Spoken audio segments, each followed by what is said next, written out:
माता की पूजा विधि और कथा। आस माता का व्रत फाल्गुन शुक्ल पक्ष प्रतिपदा से लेकर अष्टमी तक किसी भी शुभ दिन तक कर लेना चाहिए। व्रत के दिन एक पट्टे पर जल का लोटा रखें, लोटे पर रोड़ी से एक सतिया बनावे और चढ़ावे। 7 दाने गेहूं और हाथ में लेकर आस माता की कहानी सुने। फिर तीरा पूड़ी तथा रुपए का बायना निकाल कर अपनी सासू जी को पाव लगकर दे देवे।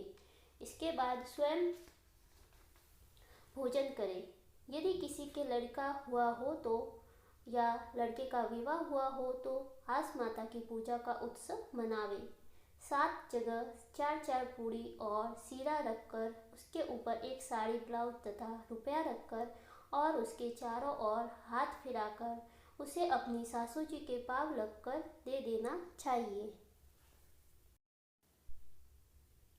व्रत की कथा। एक आसलिया बावलिया नाम का आदमी था। वह जुआ खेलने का बहुत शौकीन था। जुआ में वह चाहे हारे या जीते ब्राह्मणों को भोजन अवश्य कराता था। एक दिन उसकी भाभी ने उससे कहा कि तुम जुआ में हारो या जीतो ब्राह्मणों को भोजन अवश्य कराते हो, तो भला ऐसा काम कैसे चलेगा। यह सुनकर आसलिया बावलिया घर छोड़कर निकल गया। घर से निकलने के बाद वह घूमता हुआ एक शहर में पहुंचा और आस माता का नाम लेकर एक स्थान पर बैठ गया। उसके इस शहर में पहुंचने की खबर सब में फैल गई कि एक बहुत ऊंचा जुआ खेलने वाला आदमी आया है। जब यह समाचार राजा ने सुना तो उसने आसलिया बावलिया को जुआ खेलने के लिए बुलाया। जुआ में राजा अपना सब राजपाट हार गया और बावलिया उस शहर का राजा बनकर राज्य करने लगा। इधर आसलिया बावलिया के घर पर खाने के लिए अन्न भी न रहा, अतः उसके घर के सब लोग उसे ढूंढने निकल पड़े और ढूंढते ढूंढते उसी शहर में पहुंचे।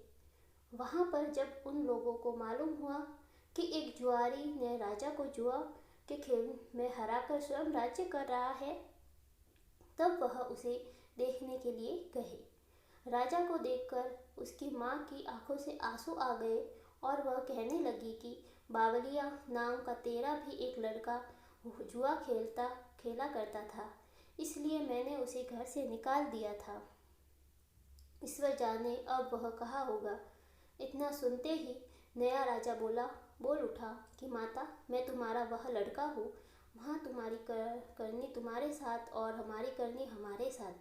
तब उसकी माँ ने उससे कहा कि तुम अब मेरे साथ अपने घर चलो, मैं आस माता का उचमन करूँगी। तब सब लोगों ने अपने घर जाकर आस माता का उचमन किया और आसलिया बावलिया सुख से राज्य करने लगा। हे आस माता, जैसे तुमने आसलिया बावलिया को राजपट दिया वैसे सबको देना। जय आस माता की।